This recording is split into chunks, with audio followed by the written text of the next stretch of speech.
नमस्कार प्रिय दर्शकों, आप देख रहे हैं ज्योतिष मंत्रा। प्रिय दर्शकों, माँ भगवती शक्ति काली के एक ऐसे मंत्र की चर्चा है जो माँ काली को जगाने के लिए और साथ ही साथ अपने हर कार्य को सिद्ध कराने के लिए है। जिस भी कामना को, जिस भी मनोकामना को, जिस भी कार्य को ध्यान में रख करके, मन में रख करके इस मंत्र का उच्चारण किया जाता है, निश्चित ही वो सफल होता है, पूर्ण होता है। माँ काली को जागृत करने के लिए अत्यंत प्रभावी मंत्र माना जाता है। निश्चित ही माँ भगवती काली की विशेष कृपा बनती है। पूर्व में भी अनेक बार चर्चा करते हुए बोल चुका हूं, इस कलिकाल में 4 विशेष शक्तियां अत्यंत प्रभावी हैं जो शीघ्रता के साथ, पूर्णता के साथ अपना प्रभाव दिखाती हैं और शीघ्र ही जागृत होकर भक्तों के मनोरथ को पूर्ण करती हैं। माँ काली, हनुमान जी, भैरव जी और माँ बगलामुखी, इन सभी शक्तियों का इस कलिकाल में अत्यंत महत्वपूर्ण स्थान है और अनुभव में पाया है जब जब जिसने इन शक्तियों के शरणागति प्राप्त की है उनके कार्य सिद्ध हुए हैं, मनोरथ सिद्ध हुए हैं, सर्व प्रकार के सुख वैभव प्राप्त हुए हैं, शत्रुओं का नाश हुआ है और अपने जीवन में सुख और आनंद की प्राप्ति की है। आज जिस मंत्र प्रयोग की चर्चा है, माँ भगवती काली का अत्यंत प्रभावी मंत्र माना जाता है। सावर मंत्र है और किसी प्रकार की क्लिष्टता इसके विधान में तो है ही नहीं। बिना किसी विधि विधान के भी यदि आप केवल इस मंत्र का जप मात्र भी करते हैं तो भी आप अपने कार्यों को सिद्ध होता देखते हैं, आपकी मनोकामना पूर्ण होती है। काल पर भी जो विजय प्राप्त करा दे वही काली है। इसीलिए कहा जाता है कि माँ काली के भक्तों पर प्रथम तो कोई विपदा परेशानी आती नहीं और आती भी है तो उसका निराकरण शीघ्र हो जाता है। बहुत अधिक प्रयास करने की आवश्यकता नहीं होती। यदि मन से माँ को पुकारा जाए, सच्चे मन से, हृदय से माँ की आराधना की जाए, उनके मंत्रों का जप किया जाए, तो ऐसा हो नहीं सकता कि माँ की कृपा ना बने और आपके कार्यों में अवरोध समाप्त ना हो, परेशानियां खत्म ना हो और आपके कार्यों की सिद्धि ना हो। ऐसा हो ही नहीं सकता। तो चलिए अधिक विलंब न करते हुए जानते हैं आज के उस मंत्र विधान को। जैसे कि मैंने बताया कि बिना सिद्ध किए भी प्रयोग कर सकते हैं, परंतु बार बार हर बार एक बात बोलता हूं कि चाहे सिद्ध करने की आवश्यकता हो अथवा ना हो, फिर भी कोई भी मंत्र जाप जब आप आरंभ करते हैं तो एक बार सिद्धि विधान या उसका थोड़ा पूजा विधान अवश्य करें। जहां तक बात करें इस मंत्र विधान की, तो इसमें मंत्र का जप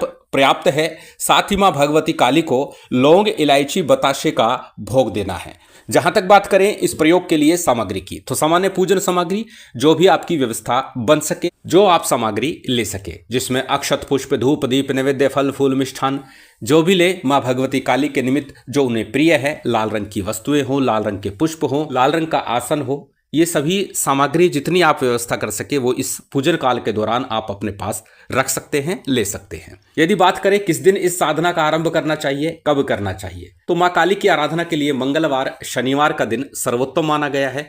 उसमें भी मंगलवार को अष्टमी तिथि हो, शनिवार को चतुर्दशी या अमावस्या तिथि हो तो ज्यादा श्रेष्ठ है। परंतु जिस दिन भी साधना करें उस दिन सिद्धि योग अवश्य देख लें। सिद्धि योग होने से आपकी साधना को बल मिलता है, आपकी साधना शीघ्र सफल होती है। तो जिस दिन सिद्धि योग चल रहा हो उस दिन से मां की आराधना आरंभ कर सकते हैं। कब करनी है? प्रातःकाल, संध्या काल, रात्रि काल, किसी भी समय इस साधना का आरंभ आप कर सकते हैं। कोई निश्चितता नहीं है, कोई बाध्यता नहीं है कि रात्रि काल में ही करना है या प्रातःकाल में करना है।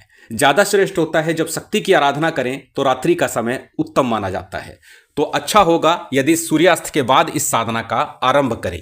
परंतु यदि सिद्धि योग प्रातःकाल चल रहा है और आपकी व्यवस्था रात्रि काल में नहीं बन पाती, आपको समय नहीं लग पाता, तो आप प्रातःकाल भी इस साधना को करके अपने मनोरथों की सिद्धि कर सकते हैं, माँ काली को जगा सकते हैं, माँ काली के दर्शनों का लाभ भी ले सकते हैं। अब करना क्या होगा? सबसे पहले अपने घर में उत्तर अथवा पश्चिम मुख होकर के बैठ जाइए। यदि आप प्रातःकाल कर रहे हैं तो पूर्व मुख होना ज्यादा बेहतर होगा, तो संध्या काल में कर रहे हैं, रात्रि काल में कर रहे हैं, उत्तर पश्चिम मुख होना ज्यादा श्रेयकर होगा। तो जिस भी समय साधना कर रहे हैं उसके अनुसार आप अपने व्यवस्था कर लीजिए। अपने सामने किसी चौकी पट्टे के ऊपर लाल रंग का वस्त्र बिछा लीजिए। माँ भगवती शक्ति काली का और भगवान शिव का चित्र स्थापित कर लीजिए। साथ ही अपने गुरु का अथवा गुरु गोरखनाथ जी का चित्र स्थापित कर लीजिए। बात यदि करें दीपक की, तो तिल तेल का अथवा घी का कोई भी दीपक आप लगा सकते हैं, चाहे सरसों तेल हो, तिल तेल हो या फिर गाय का शुद्ध देशी घी हो, जो भी व्यवस्था हो वो दीपक आप लगा सकते हैं। सबसे पहले थोड़ा शुद्धि आचमन कर लीजिएगा।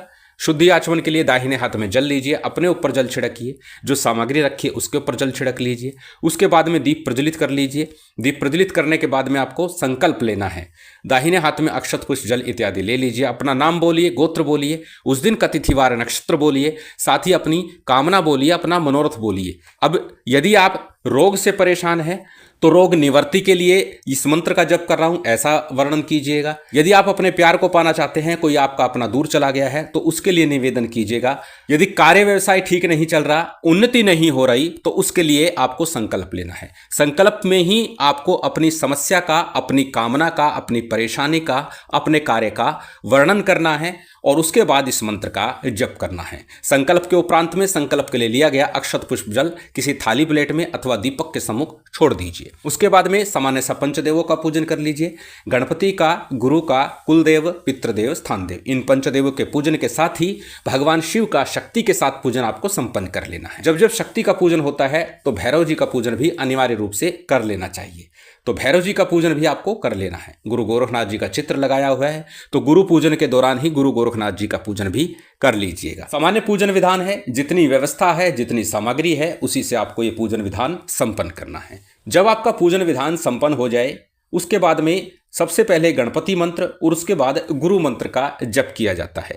गणपति मंत्र के रूप में ओम गंग गणपते नमः, ओम गणेशाय नमः, ओम वक्रतुंडाय नमः। कोई भी एक गणपति मंत्र जिसे आप सहजता सरलता के साथ बोल सके, जप कर सके, उस एक गणपति मंत्र का आपको जप करना है। यथाशक्ति कर सकते हैं, 11 बार जप कीजिए और उसके बाद गुरु मंत्र का जप करना है। गुरु मंत्र जो गुरु दीक्षा के समय मिला है वह गुरु मंत्र है। यदि आपने गुरु दीक्षा नहीं ली तो भगवान शिव के ही पंचाक्षरी मंत्र ओम नमः शिवाय का अथवा गुरु गोरखनाथ जी के ओम गुरु गोरक्षनाथाय नमः या ओम शिव गोरक्षनाथाय नमः मंत्र का यथाशक्ति या एक माला का जप कर लीजिएगा। अच्छा होगा यदि आपने गुरु दीक्षा नहीं ली है तो भगवान शिव के ही पंचाक्षरी मंत्र या गुरु गोरखनाथ जी के मंत्र का एक माला का जप कम से कम अवश्य कीजिएगा। बात यदि करें आज के मंत्र की, ये मंत्र अत्यंत सरल है। जैसे कि मैंने आरंभ में कहा था कि माँ भगवती शक्ति को जगाने का मंत्र है, जागृत करने का मंत्र है।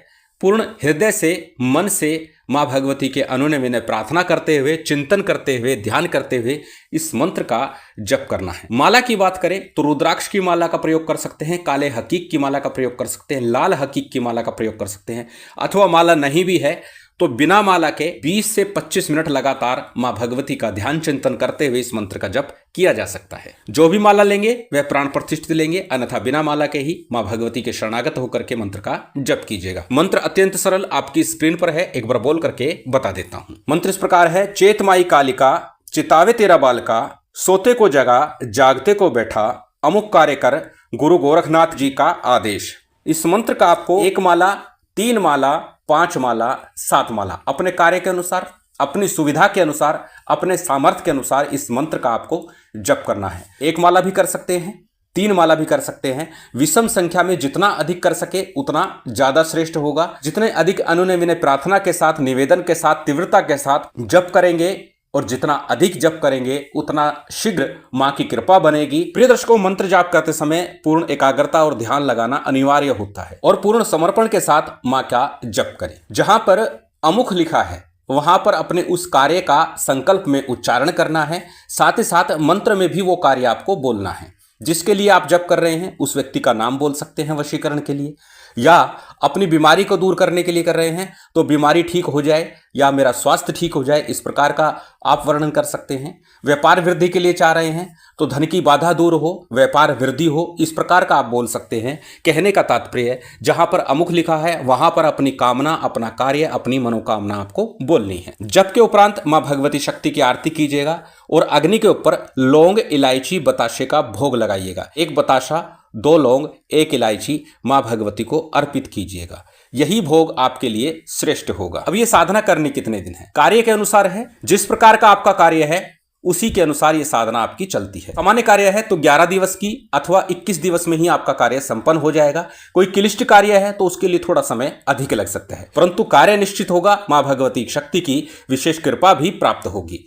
अत्यंत सरल मंत्र, अत्यंत सरल विधान है, करके लाभ अवश्य उठाइए। शिव शक्ति की विशेष कृपा आप सभी को प्राप्त हो, यही कामना है। उम्मीद करता हूं आज की ये जानकारी, ये वीडियो आपको अच्छी लगी होगी। यदि अच्छी लगी हो तो कृपया लाइक कीजिएगा, शेयर कीजिएगा। यदि चैनल पर नए हैं तो सब्सक्राइब कर बेल आइकन बटन दबा दीजिएगा। जय माता दी, जय श्री राम।